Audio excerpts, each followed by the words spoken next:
ಸೃಜನಾ creations ರವರ 3 ಚಿಕ್ಕೆ ಬ್ರಾಕೆಟ್ನಲ್ಲಿ ಯಕ್ಷ ಪ್ರಶ್ನೆ ಕಾರ್ಯಕ್ರಮಕ್ಕೆ ಆಗಮಿಸಿರುವ ಎಲ್ಲ ಆತ್ಮೀಯರಿಗೆ, ಮಾಧ್ಯಮದ ಮಿತ್ರರಿಗೆ, ಹಿತೈಷಿಗಳಿಗೆ ಹಾಗೂ ಗೌರವಾನ್ವಿತ ಅತಿಥಿಗಳಿಗೆ ನಿಮ್ಮ ನವೀನ್ ಕೃಷ್ಣ ಕೋರುವ ಸ್ವಾಗತ.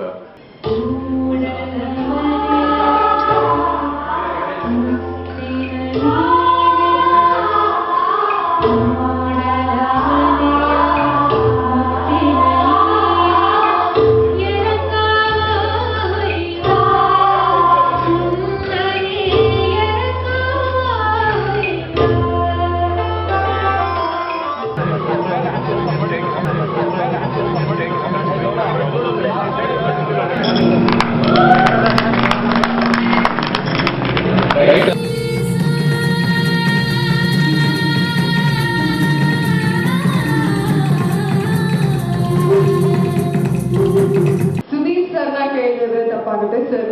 ನಿಮಗೆ ಆದರೆ ಹೋದರೆ ರೇ ಅಂದ್ರೆ ನಾವೇನು ಎಕ್ಸ್ಪೆಕ್ಟ್ ಮಾಡ್ತೀವಿ ಅನ್ನೋದಾಗ್ಲಿ, I don't think I would want to get into that. ಇದು ಇವಾಗಲ್ಲ, ಬಹಳ ವರ್ಷಗಳಿಂದ ಅವರೊಟ್ಟಿಗೆ ಕೆಲಸ ಮಾಡೋದಂತ ಎಲ್ಲ ಕಲಾವಿದರು ಕೂಡ ಅವ್ರು ಎಕ್ಸ್ಪೆಕ್ಟ್ ಮಾಡಿದಿಷ್ಟೇ. ಅವರು ವಾಪಸ್ಸು ಅವ್ರದ್ದಾದಂಥ ರೀತಿಯ ಸಿನಿಮಾಗಳನ್ನ ಮಾಡಿ. ಸುನೀಲ್ ಸರ್ದು ಎಲ್ಲ ಚಿತ್ರಗಳು we been fans, admirers of his work. And ಈಗ ಟೈಟಲ್ ರಿವೀಲ್ ಮಾಡೋದು ಎಷ್ಟು ಕ್ರಿಯೇಟಿವ್ ಆಗಿತ್ತು ಅಂದ್ರೆ ನನಗೆ ಖುಷಿ ಕೊಡ್ತು.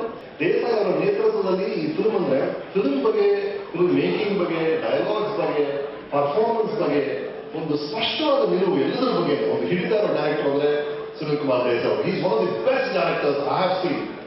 ಅಂಡ್ ಎಲ್ಲರೂ ಈ ಸಿನಿಮಾ ನೋಡಿ ನಿಜವಾಗ್ಲೂ ನಿಮಗೆ ತುಂಬಾ ಇಷ್ಟ ಆಗುತ್ತೆ. Thank you so much. ನನ್ನ ಪಕ್ಕದಲ್ಲಿ ಕೂತಿದಾರಲ್ಲ ಅನಂತ್ ನಾಗ್, ಆತ ನನ್ನ ಮರಿ ಮೊಮ್ಮಗ. ಬೆಳದಿಂಗಳ ಭಾಗ 20 ವರ್ಷಗಳ ನಂತರ ನಾನು ಅವರ ಜೊತೆ ಈ ಚಿತ್ರದಲ್ಲಿ ನಟಿಸಿದ್ದೇನೆ, ಅವರ ನಿರ್ದೇಶನದಲ್ಲಿ. ತುಂಬ ಒಳ್ಳೆ ಟೆಕ್ನಿಷಿಯನ್ ಅವರು.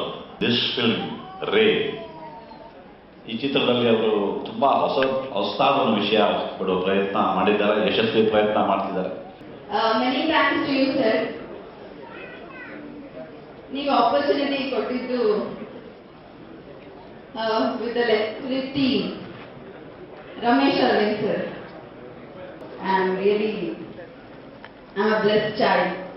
ಇದು amazing combination of business sense and common sense. ಅಷ್ಟು ಚೆನ್ನಾಗಿ ನಮ್ಮ ಎಲ್ಲರ ಬಗ್ಗೆ ಅರ್ಥ ಮಾಡಿಕೊಂಡು ಡೈರೆಕ್ಟರ್ ಬೇಕಾಗಿರುವಂತಹ ಪ್ರತಿಯೊಂದು ಅನುಕೂಲವನ್ನು ಮಾಡಿಕೊಟ್ಟು ಇಷ್ಟು ಅದ್ಭುತ ಮಾಡಿದ್ರಿ. ಥ್ಯಾಂಕ್ ಯು ಲೋಕೇಶ್ ಅವರು. Thank you very much. ಮತ್ತೆ ಒಬ್ಬ ನಟನಾಗಿ ಕಾಣಿಸ್ಕೊಳ್ತಾರೆ ಚಿತ್ರ ರೇ. ಇವತ್ತು ಅದಕ್ಕೆ ಹೆಸರು ಸಿಕ್ಕಿದೆ ಥ್ಯಾಂಕ್ಫುಲಿ. ಸೊ ಬಹಳ ಅದ್ಭುತವಾದ ಪರಿಕಲ್ಪನೆ ಇರುವಂತಹ ಟೈಟಲ್ ರೇ ಅನ್ನೋದು. ಅದೇನು ಅಂತ ಚಿತ್ರವನ್ನು ನಿಮ್ಗೆ ಗೊತ್ತಾಗುತ್ತೆ. ಚಿತ್ರವನ್ನು ನೋಡಿ ಖಂಡಿತವಾಗೂ ಇಡೀ ಫ್ಯಾಮಿಲಿ ಜೊತೆಗೆ ಕೂತು ನೋಡುವಂತಹ ಒಂದು ತಿಳಿ ಹಾಸ್ಯದ ಅರ್ಥಪೂರ್ಣ ಚಿತ್ರವಾಗಿ ರೇ ಬರುತ್ತೆ ಅನ್ನೋ ಭರವಸೆ ನಮ್ಮೆಲ್ಲರಿಗೂ ಇದೆ. Thank you. ಲೋಕೇಶ್ ಅವರು ನನ್ನ ಬೆನ್ನೆಲುಬಾಗಿ ನಿಂತ್ಕೊಂಡು ಸಪೋರ್ಟ್ ಮಾಡಿ ಈ ಸಿನಿಮಾ ಮಾಡಿಸಿದ್ದಾರೆ. ನೋಡ್ತಾ ನೋಡ್ತಾ ಮನಸ್ಸಿಗೆ ಆನಂದ ಕೊಡ್ತಾ ಕೆಲವು ಸನ್ನಿವೇಶಗಳಿಂದ, ಕೆಲವೊಂದು ಸಂಭಾಷಣೆಗಳಿಂದ, ಕೆಲವೊಂದು ಎಕ್ಸ್ಪ್ರೆಷನ್ನಿಂದ ನಗು ತರಿಸ್ತಾ ಹೋಗುತ್ತೆ. ಸೊ ಹೀಗಾಗಿ ಎಲ್ಲರೂ ಭಾಳ ಸಮೃದ್ಧವಾಗಿ ಹೊಟ್ಟೆ ತುಂಬ ನಕ್ಕು ಸಂತೋಷಪಟ್ಟು ಹೋಗುವಂಥ ಒಂದು ಸಿನಿಮಾ ಆಗಿದೆ ಅಂತ ನಾನೆಲ್ಲ ರಶ್ ಕಟ್ ಮಾಡಿದಾಗ ನಾನು ನೋಡಿದ್ದೆ ಅನಿಸಿಕೆ ಬಂತು. ಅದನ್ನು ನಾನು ಹೇಳಿಬಿಟ್ಟಿದ್ದೀನಿ. ಈಗ ಈ ಚಿತ್ರದ ವೆಬ್ಸೈಟ್ ಲಾಂಚ್ ಮಾಡಬೇಕು ಅಂತ ಸುದೀಪ್ ಸರ್ನ ಕೇಳ್ಕೊತೀನಿ.